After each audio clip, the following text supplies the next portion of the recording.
Welcome to the Quantum City Initiative, a show about the most important stories, ideas at the intersection of AI, cities, real estate, and the leaders shaping the future of how and where we live and work. Do you save and reinvigorate cities, or are you building new ones? What is most critical for cities in the future with this sort of AI factory race that we're in?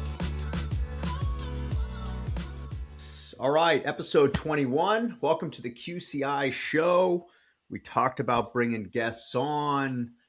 And here we are. We had Steve Weichel last week. We have an amazing guest here today. Chase, I'll have you do the introduction in a second. We're really trying a new year, new us, new show, trying to bring things up a little bit. It's going to be a wonderful one. Welcome back. We're going to do some deep dives. Again, the feedback here was go a little bit deeper on smart cities, go a little bit deeper on quantum cities. Talk to the people that are actually making it work. Chase, how you doing this morning? Doing all right. I'm very excited for the show today, so I'm pumped. All right, and without further ado, we have Marwan Aboudib, he was a special guest at Strata, so there's a plug for that. He might get the nod at this year's Strata in 26.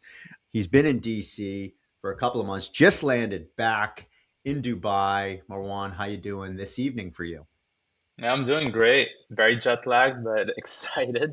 Really grateful to be here. So it's going to be a fun episode with a lot of quirks here and there about city making in the future. Nice. I feel like the quirks was a little dig at us. That's okay. That's okay. That's awesome. Marwan's a partner at Tekuma. Marwan, do you want to just do a quick introduction about what your firm is? And then Chase, I'm going to kick it to you a little bit to kick the show off before we get into the notes. Right. Yeah, of course. No, we focus on city making. We create the vision, the strategy, the master plan, the design, and soon we'll be also working on how we can fundraise for those mega city projects, especially in markets. So we're a one-stop shop from vision to capital, and looking forward to getting deeper into each element. Yeah, so Marwan, you're of Lebanese background, which my mother's family is from Lebanon, so I'm pumped to have you on there. You were raised in Dubai and you went to school in Montreal and Boston. And I'm interested to hear a little bit about how that global experience has uniquely shaped, what you guys do at Tekuma Frenchman, being able to see kind of the breadth of cities and cultures and things that you see. I would imagine that's quite the asset. Absolutely. Yeah, so I was born in Dubai. It was not the Dubai that it is today as like a top global city. It was actually smaller population, about 200,000 the year I was born. It's now just hit 4 million. And I'm not that old, so I'm just letting you know it happened fast. But yeah, parents left during the Civil War. So I started in this desert, which, a lot of people talk about the future of cities, but I was in this living lab of real estate, mega projects being launched. And I observed a lot. So the passion really started. I knew when I was 10 that I wanted to get into this field. I started as an architect because I thought architecture and the building was the way you get into cities, but that changed over time. I used to get in trouble in school because wouldn't be listening in class, but I was sketching skyscrapers. Skyscrapers were my thing, my portfolio when I applied to architecture school, which I would love to show you guys at some point, where we're just all these ultra tall buildings. But yeah, when I went to Montreal to study architecture, a reality hit that cities are not just about buildings plugged wherever they want to be. There's something about context, laws, governance. Canada worked was very different than the UAE. And that's when I started to understand that the UAE was truly experimental. Dubai was really trying to push boundaries. And again, I could really talk just about Dubai and my upbringing, but there was something about the city that I felt was missing, and I needed to understand the social aspect, the human aspect of what makes cities, the cultural aspect. And through my education, architectural education, I started to see a different perspective of how cities would work.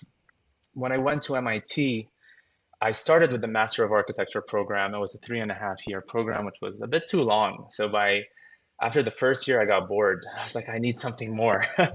Something was missing. Designers tend to go into this wormhole of, oh, we could design whatever we want, but how do you quantify design? Like, who are your clients? And that's when I wanted to get into real estate development. And MIT has a pioneering program quite global, the MIT Center for Real Estate, which was a master's in real estate development.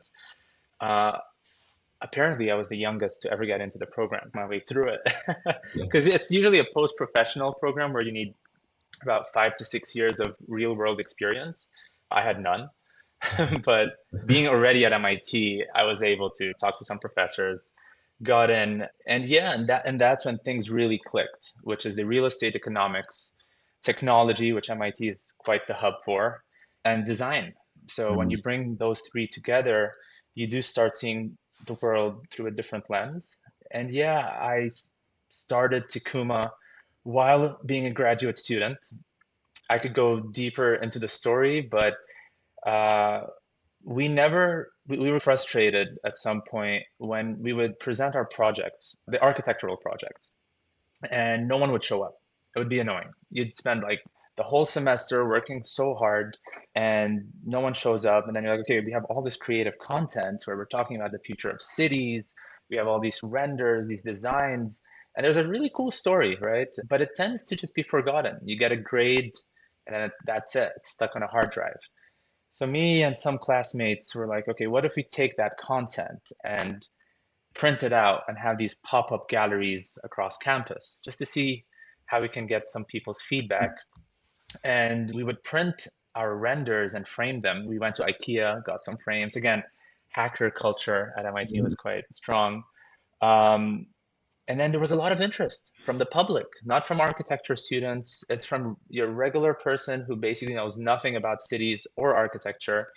And we were starting to sell some of these artworks. And that's when we applied to the MIT accelerator called Delta V. We were Mm. one of the 10 companies selected, but the only one in the urban built environment space.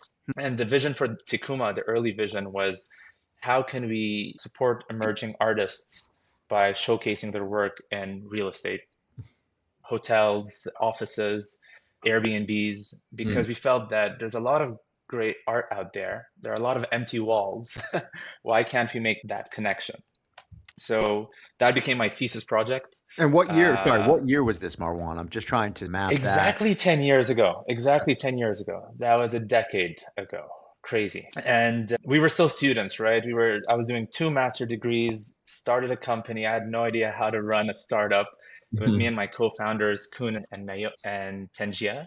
They're both from China, but it was nice because we were just quite a global team with a global background, but we were just, I don't know, it was just a lot of hustle. We were just trying to figure it out. We raised some capital, and then things were going well. We actually started working with a lot of corporate firms that basically, so with Airbnb, you have independent Airbnb hosts that have just 1 or 2 units, Hmm. but then you have these corporate hosts that Mhm. have hundreds, if not thousands of units, and all of their apartments are quite generic.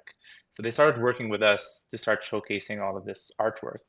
Um, and fast forward, it was doing well, but then we had a bit of a, we were doing our Series A fundraise, and that's quite a story. I was in San Francisco, and then my co-founder Kun was like, "Hey, we got an email from the Chinese government. They want to invite us for this big master planning project in China to design a city for 7 million people." It was in Jinan, China, and we're like, "Whoa, we don't do that. Why don't we just ask our professor?" His name is Dennis Frenchman. He was the director of the MIT Center for Real Estate. We were his student. I was my thesis advisor. And we went to Dennis and we're like, hey, Dennis, do you want to apply for this? Does your firm want to take this on? They really want a company from MIT. And he was like, I just sold my firm. Why don't I just join you guys and let's just apply for the fun of it? They're going to pick 2 companies to do this. They invited 10. So we're like, okay, we have a 20% chance. Let's have fun with this.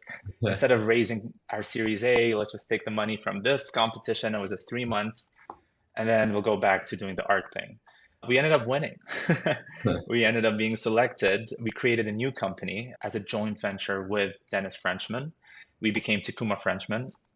And we thought this would be just a 3 month thing, but we started winning at other competitions. Things started to roll for us that we're like, look, the world actually needs this. We could make a difference.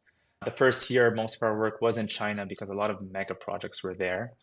And yeah, we started to understand that we're a different type of firm when we look at cities. We're not just looking at it through the lens of design, we're looking at it through economics, technology, industry, politics, governance.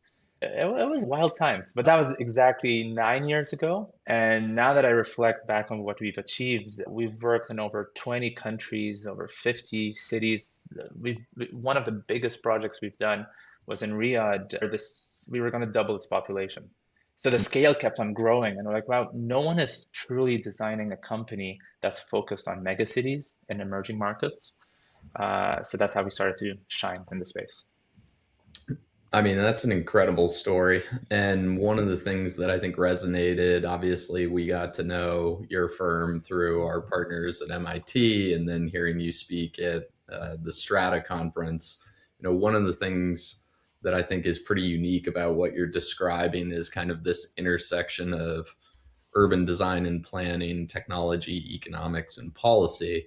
And, we have obviously the point of the show, Quantum City Initiative, is, to kind of summarize is really to think of cities really like single platforms and products, which is exactly what your firm Exactly. does. Exactly.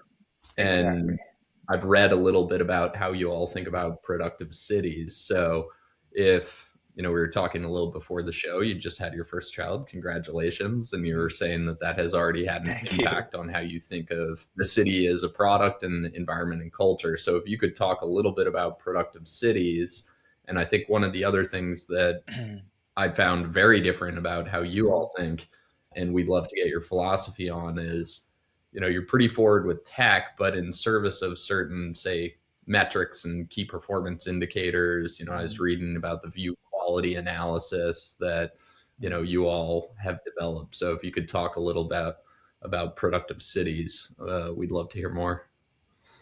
Yeah, absolutely. And yeah, entering fatherhood really amplified my passion for this space because, look, growing up in Dubai was wonderful, but it was also somewhat painful because Mm. as a curious child, I'm like, what the hell is going on? It's ultra global. No one has citizenship, so that sense of belonging is a bit distorted. But then I realized that they were actually inventing their new model of what the city of the future is. But with any urban experiment, you always are prototyping. You're testing things. Not everything works. And Dubai gets a lot of criticism, but in a way, it's one of the rare cities that is actually just super bold and daring and just it just keeps going, very ambitious. And sometimes you have to break some rules, and those rules are not always not safe. But in the in Europe and the US, it would be controversial. Let's just say. Mhm. But that is ever since becoming a dad, I've realized that Dubai is entering this new age of urbanism. It's already proved itself. It's become a global city.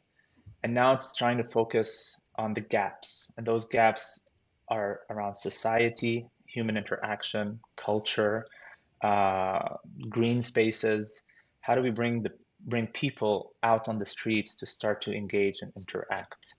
So when we think of productive urbanism or productive cities, it's really how can cities make more than they consume?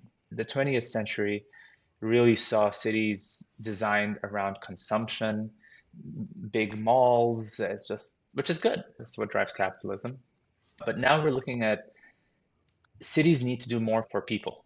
And how can people feel inspired to be more productive?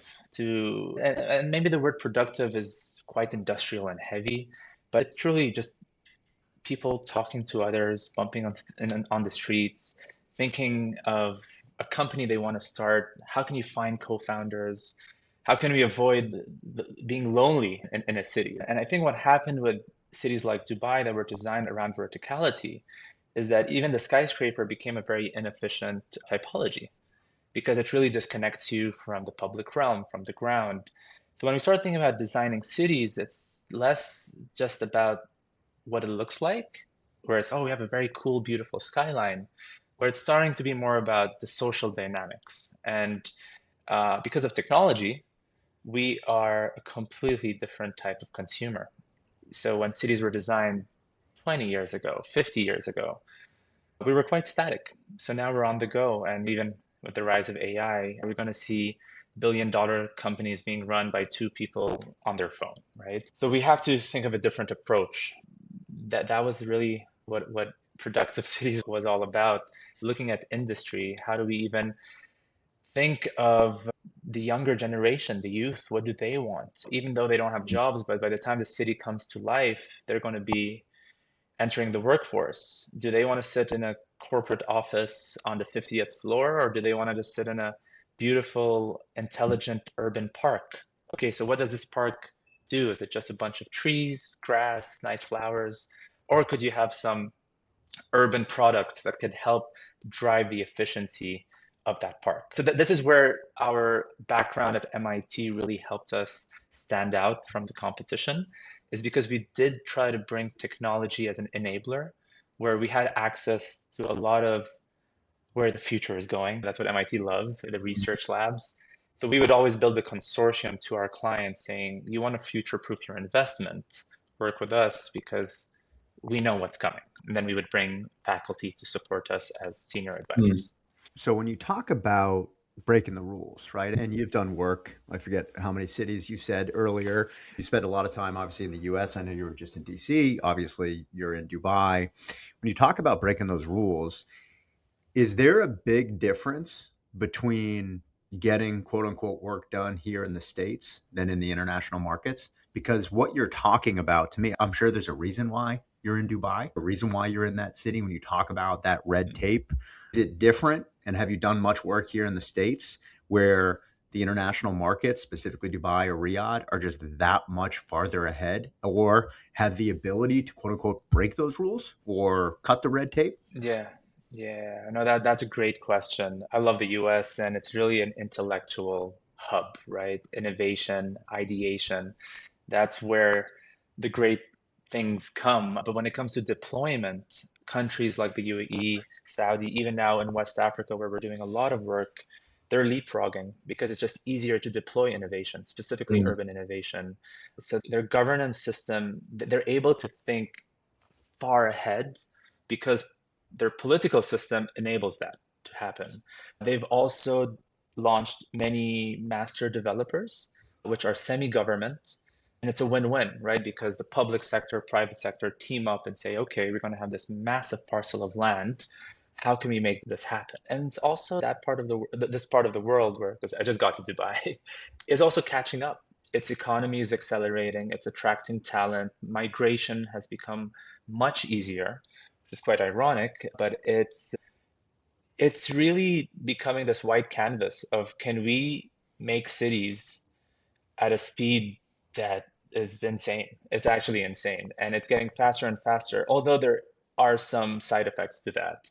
With the US, the challenges have been governance. It's quite saturated. If you even look at Europe, when you start having too many laws, too many guidelines, the fun kind of it starts to get a bit more conventional. I'm not going to use the word boring, but I'm going to use the word boring. Yeah. Whereas in emerging markets, it's no, we need to prove ourselves to the world. What can we do that can grab attention? Someone who was born and raised in that atmosphere of the biggest, the tallest, the craziest, it's part of my DNA. It's become part of also our company's DNA, but through a different lens of the, again, going back to the human aspect of cities, not just tech. I hope that So answered your question Marwan, because I can tangent too. thinking about that, yeah, no, that's great, and I think you're pulling on something that is core to what we think about every day. And I guess if you were speaking to, and I'm sure you have, whether it's US policymakers or policymakers in the West, how much of a risk do you think societies that, don't actively try to remove the red tape and the bureaucracy face? Because yes, there's a lot of human and intellectual capital, but particularly as it's easier to migrate as a both a person and capital, it feels like a pretty structural risk. If when you talk about leapfrogging, if we go back centuries, a better canvas, to use your language, could ultimately attract what is right now a network lock-in for certain areas of the West. But How much of a risk do you see there? And when you talk to folks in the West, is this something you press them on?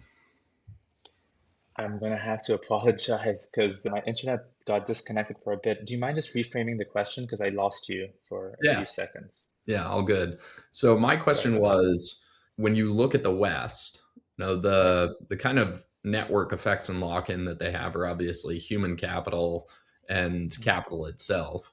And when you talk about leapfrogging and these emerging markets that are, in certain ways more customer centric, a lot of what you're talking about is customer Mm. centricity through the lens of a city as a planned development.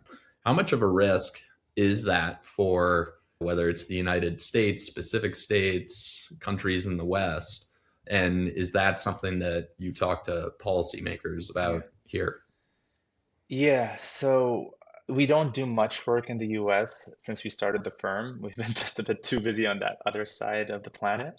But the biggest difference is the ROI. With most of the projects that we work on in the Middle East, or whether it's China or even Africa, are very much tied to government and economic development at a national scale. Mm. Whereas in the US, with federalism and the way it's just working, is you don't usually have a buy-in from the top. So when we pitch projects, I think the ROI is less on the micro level. So even if the city doesn't develop returns, or the district or the master development, it is still attracting attention, whether it's through marketing or on a global level. So whereas in the US, the risk is much higher. Investors actually want their returns, and the investors are very different than in the markets we're working at. Where in Riyadh, it's the sovereign wealth fund that is really modernizing the entire nation, and it's quite beautiful. Some of the projects might not be delivering the returns that may even make sense, but because they're thinking in the next 100 years, it's fine. In the US with policy also, it's a bit, it's just a bit tricky because you need to get a buy-in from so many different departments. Whereas where we're working at, we straight up go to the top decision maker, which is what is very different. And I think over time, we're going to see places in the Middle East, Africa start to become more and more like the US and Europe, right? But we're still very early. There's another thing that's quite important is cities are no longer, they're becoming these tools and products and devices or levers to economic development. It's no Mm-hmm. longer about, hey, let's make a city because people really want to be here. It's more like, no, how can we accelerate the economy, attract more industry? And that's also quite dangerous because cities at that speed don't ever hit the right social experience because they just feel generic, extremely generic. This is something that is what I love about a city like Boston is that it was built over hundreds of years, right? You go to London, same thing. So we don't know how resilient these new cities are, right? We don't have the data. Are they going to be successful, or is there going to be what is the next Dubai, right? We're learning as we go, and I think it's going to take some time. And a lot of, again, at Strata, I mentioned this, a lot of these new city projects or mega cities that are being announced, most are failing. Most never get enough investment. They just stick to these like beautiful, ambitious renders. And that's where we come in as a firm, as Tekuma, is that how can we learn from the past and now make projects and phase them better? So we do have to take some of the good from the US and Europe because some things did actually work there very well.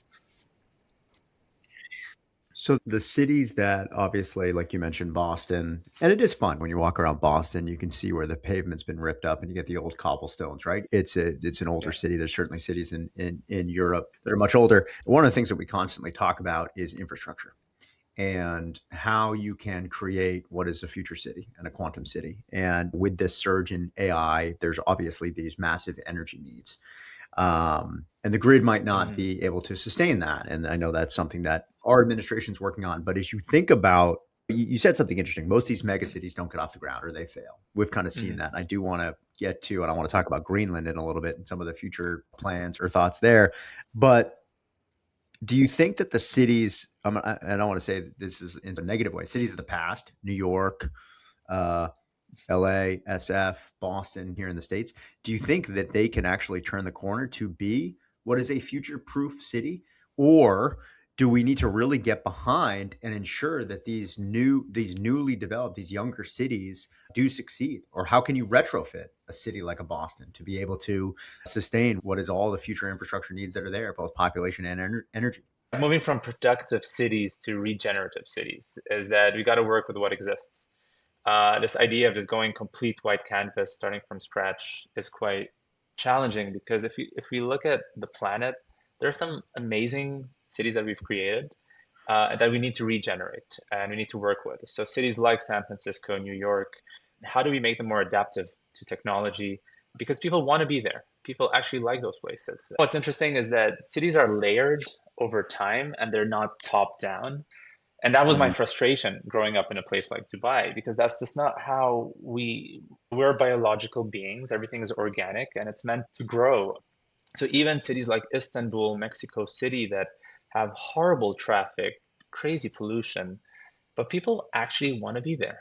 That's priceless. So the big goal right now is how do we retrofit these buildings? How do we rethink these systems where they're less static, they're more responsive?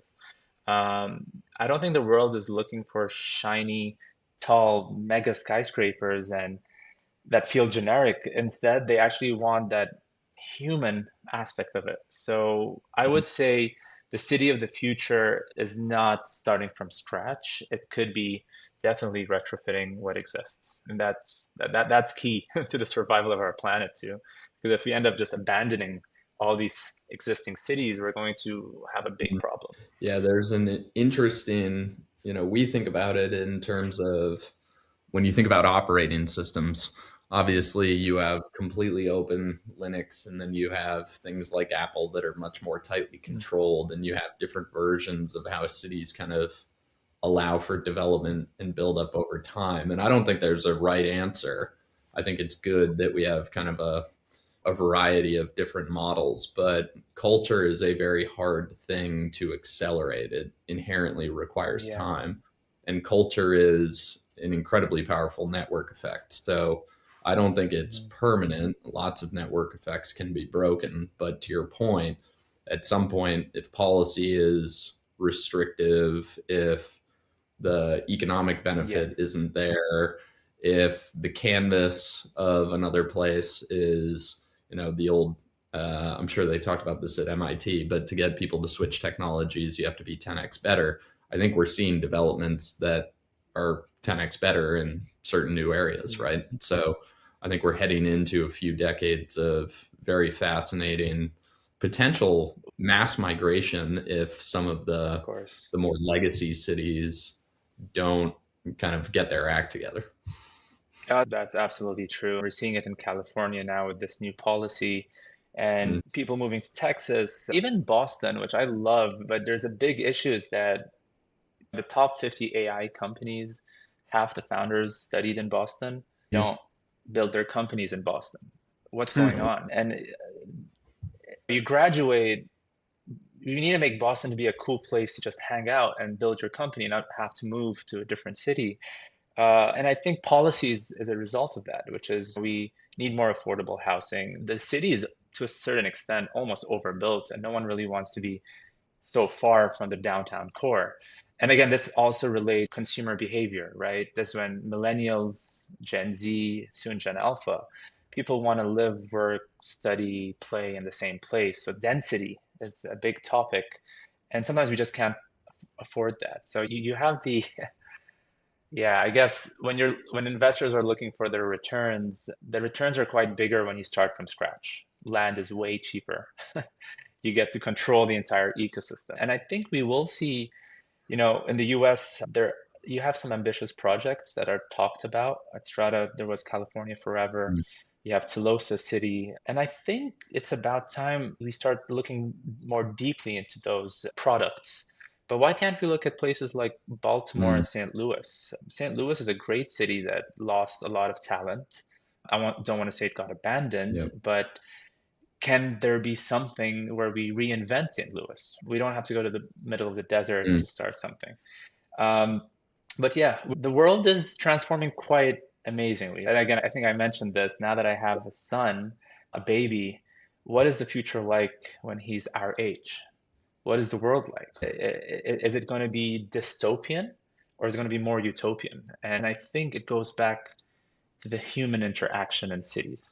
How do we socially behave? That will never change. I think our desires will always be there.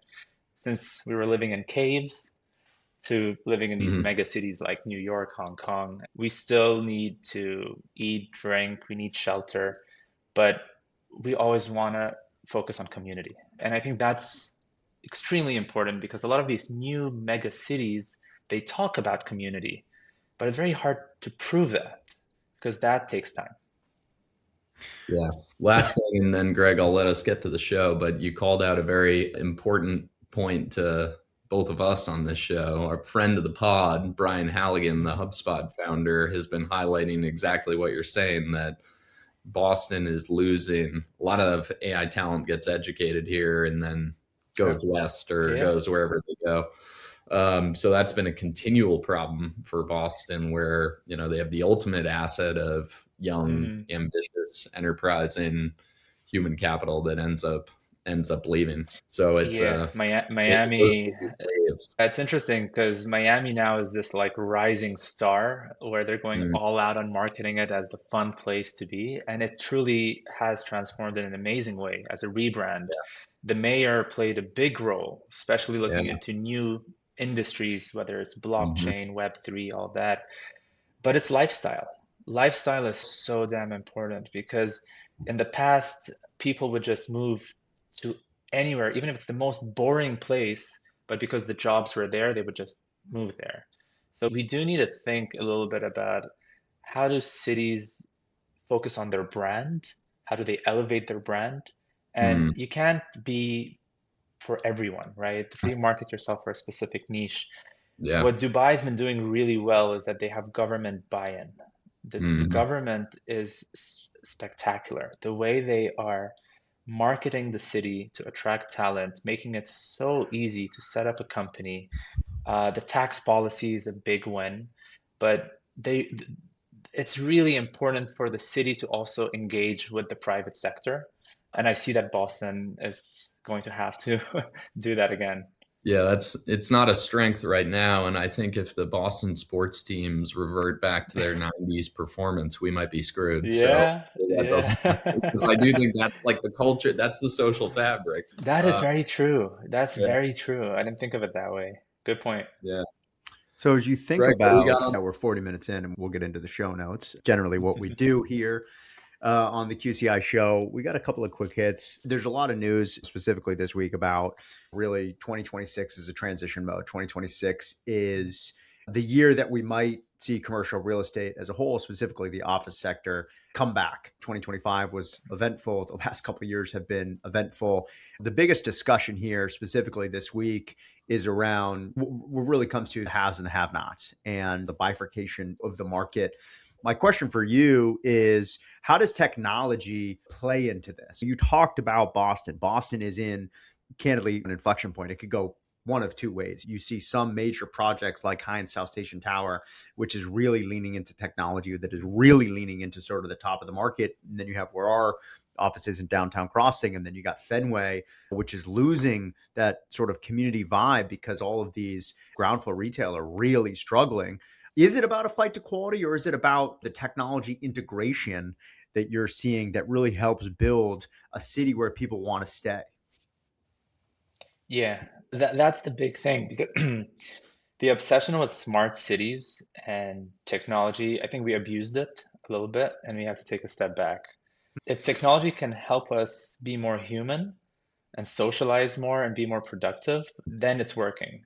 Just flashy gadgets and smart city pilots, it's just a very expensive science experiment, right? It's okay, it's quite buzzwordy. So I think what we need to think now are how do buildings become more intelligent and act as ecosystems that can foster a community? Like, but even with the whole work from whether it's working remotely or going back to office, is the office building the same building, or is it now being treated as a community, as an ecosystem of different amenities? And technology can enhance that. And then when it also comes to returns, I I think it goes back to the human piece, right? Is if people want to be in a place and they enjoy being in a place because they can socially behave better, then you're going to drive economic returns because that's a sustainable investment. But if it's all shiny gadgets that look cool and feel techy, that will get outdated quite fast. And 2026 is a pivotal year. It's definitely a pivotal year, and I think we're all excited to observe and watch how it unfolds. But can you, okay, so 2026 is a big year for what is going to be proving out this AI Mhm. infrastructure. It's going to be proving out ROI. Mhm. It's going to be proving out what happens to commercial real estate.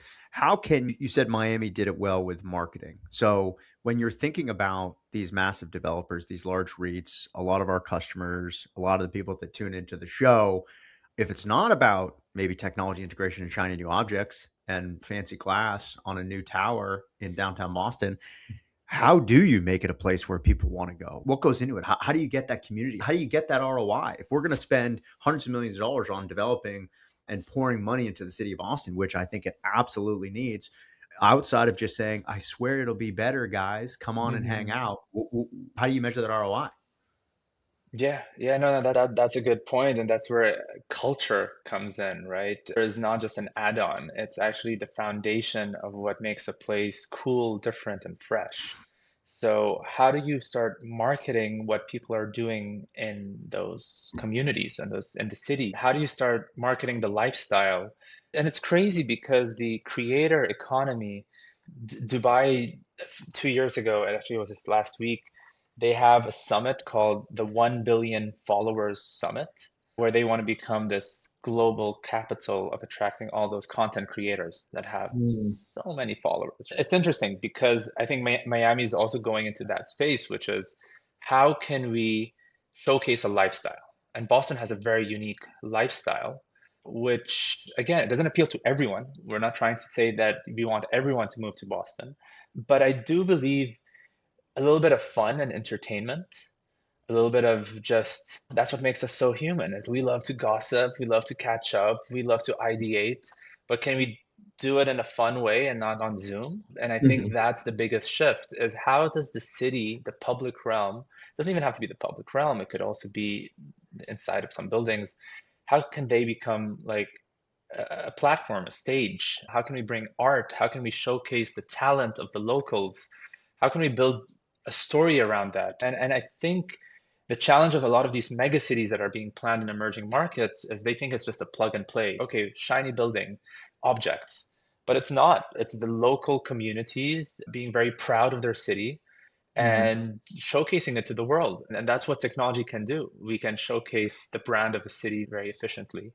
And that's what I think Dubai and Miami are doing to attract this talent.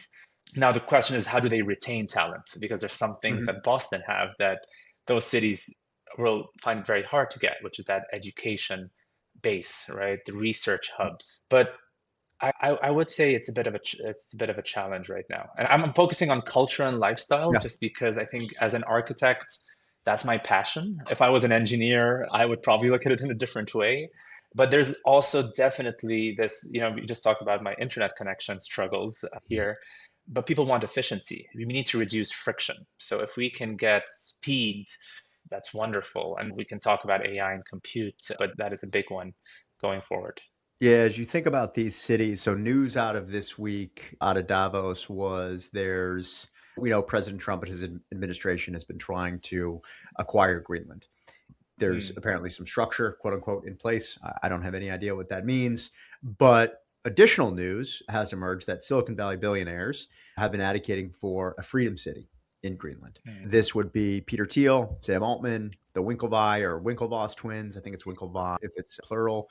Bill Gates, Bezos, Ray Dalio, Andreessen, Horowitz, etc. Their big push here is the vision for Greenland's an AI data center hub, autonomous vehicles testing ground, space launch operations, nuclear reactors, high-speed rail network. mm. Is this?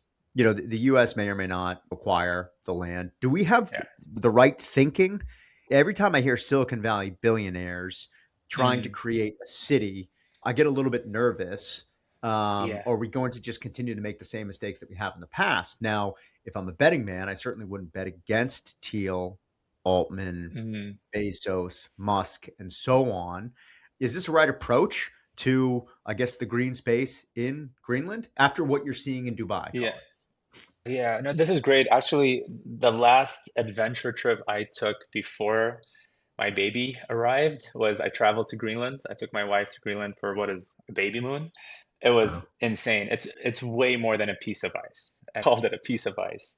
And while I was there, being this city futurist, I just talked to my wife about the settlements because it is a series of settlements. There's no city. We should not use the word city at this stage, but their culture is extremely strong and unique, the Inuit culture.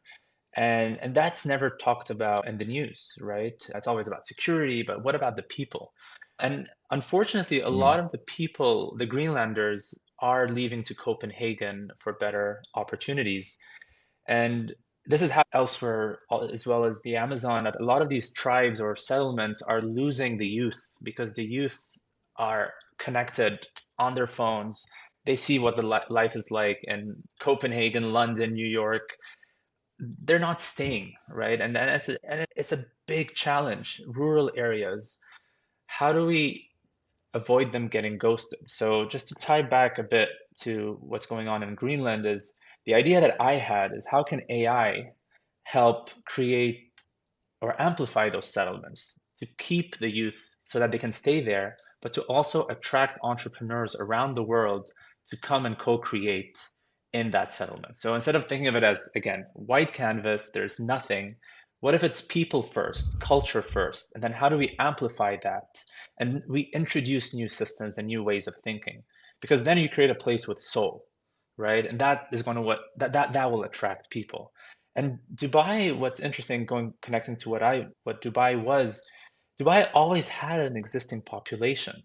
It was a community of Mm. traders and merchants. Dubai's evolution is phenomenal, and we probably need a whole podcast on that. But they really built that culture of ambition and hustle and entrepreneurship. And that's what attracted people to also contribute to its building. The news really sometimes showcases Dubai in a certain light, but its foundation is very strong when it comes to the locals.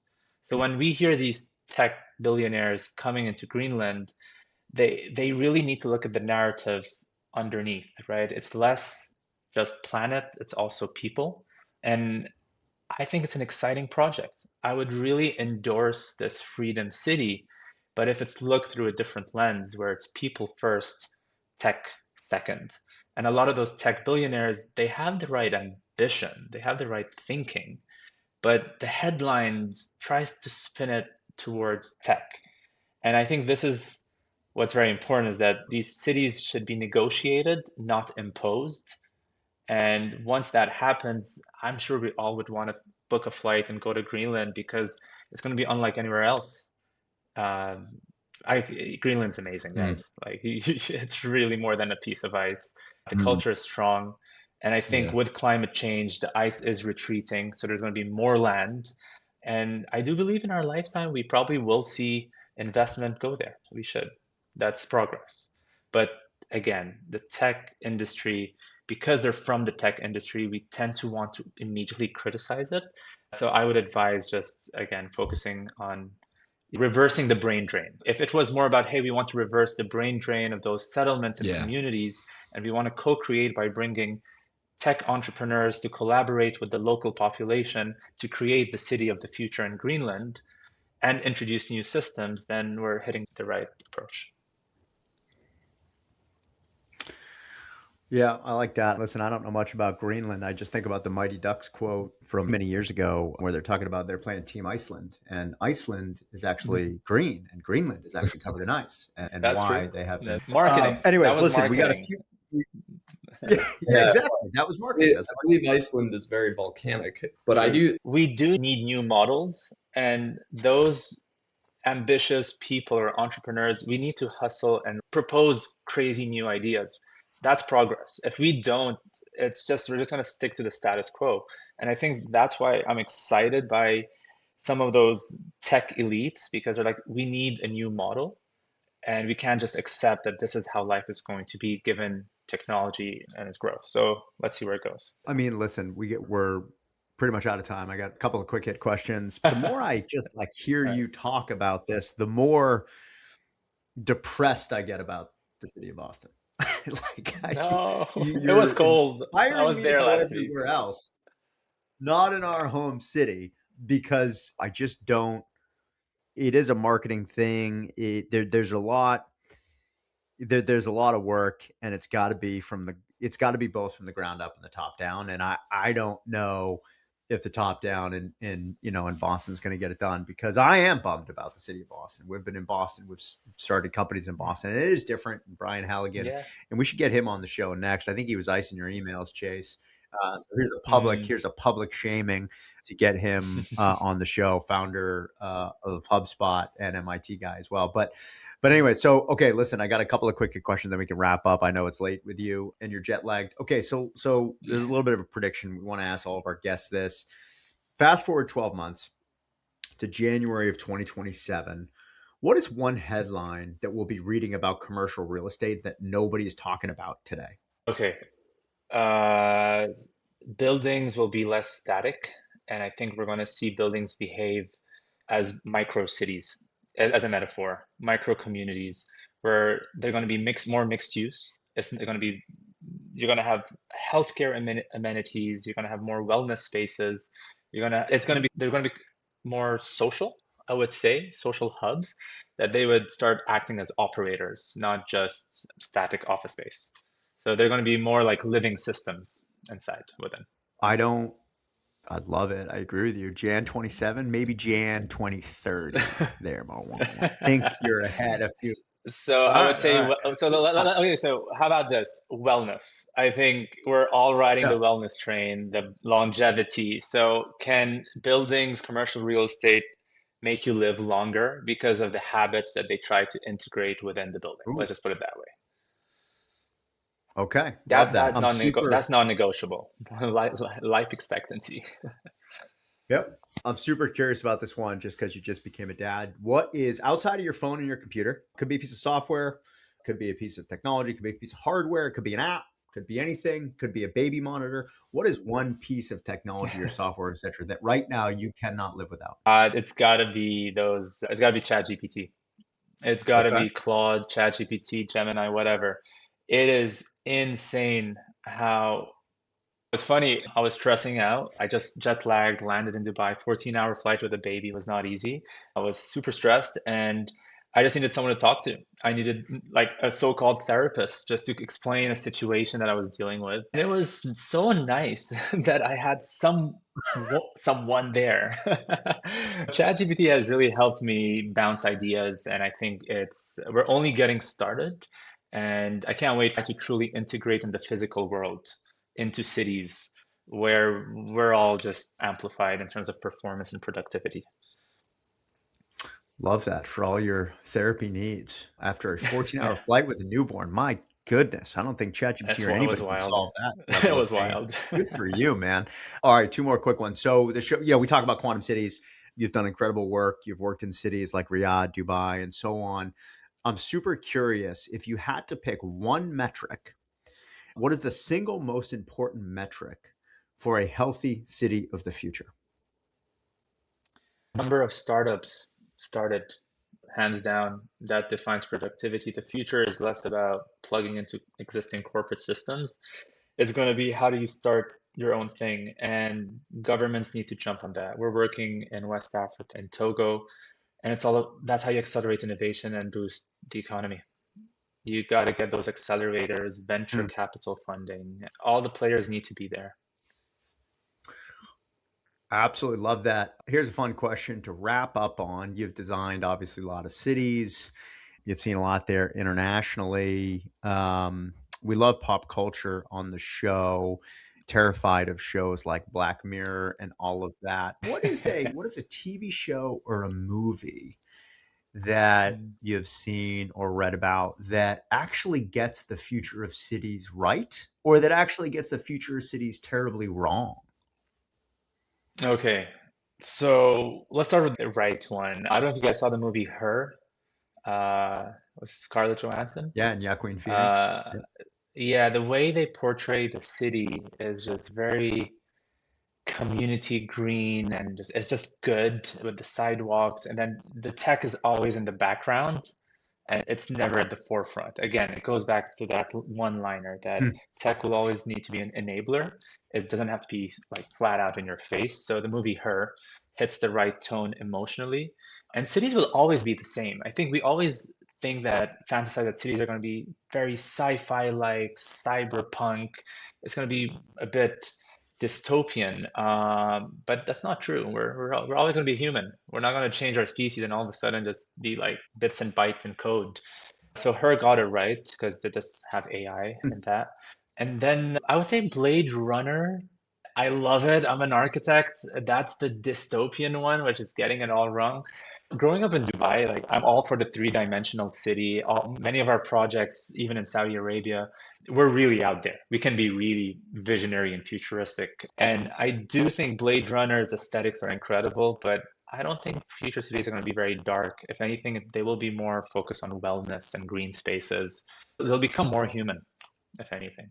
I know that's controversial, but it will be more human.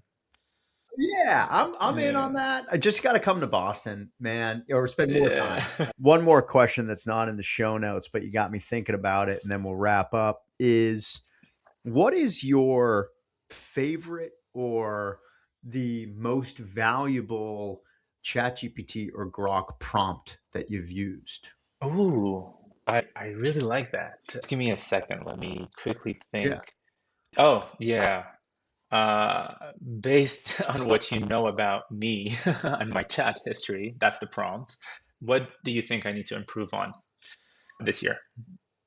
So that's And a prompt I recently used, and it yeah. was really good at like tearing me apart, but in the nicest way, because it tends to always treat you like a god, way too nice. Claude is pretty cool, actually. I've just started using Claude. But what I loved is a prompt that actually says, based on what you know about me, how can I improve myself? And it's funny because it starts to understand your behavior, your way of speaking. And I think that's a prompt that everyone should look into.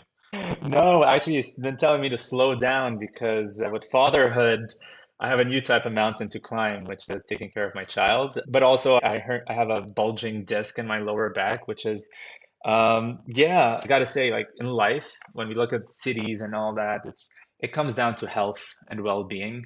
That's what matters. It's not, and we need to slow down.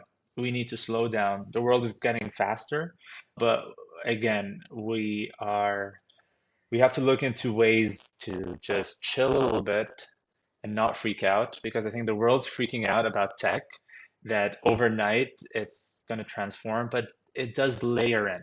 I think we just need to elegantly understand that cities are layered in over time, and I think AI is starting to be layered What a show. in. Really enjoyed this one, man. It's your first podcast, not going to be your last. We Yeah, have hundreds of no, millions of thank you. users. I think this is like your moment. You're going to get discovered because Okay. of, our show. I'm just messing with you. No, this was really great. It was great to see you. Super excited for everything you're working on. And we'll definitely stay in touch. I mean, we ran the gamut today. We didn't cover much of the show notes, but we talked about Dubai. We talked about Riyadh. We talked about Mm, some of the incredible work that you've been doing and really what goes into it. And then really the personal element that I thought was awesome was about thinking about the future of our cities through, your new set of glasses, which is becoming a dad, which is really cool and awesome. And I think that can help really shape and drive a positive future for us all. hey, All right. guys, That's a wrap on love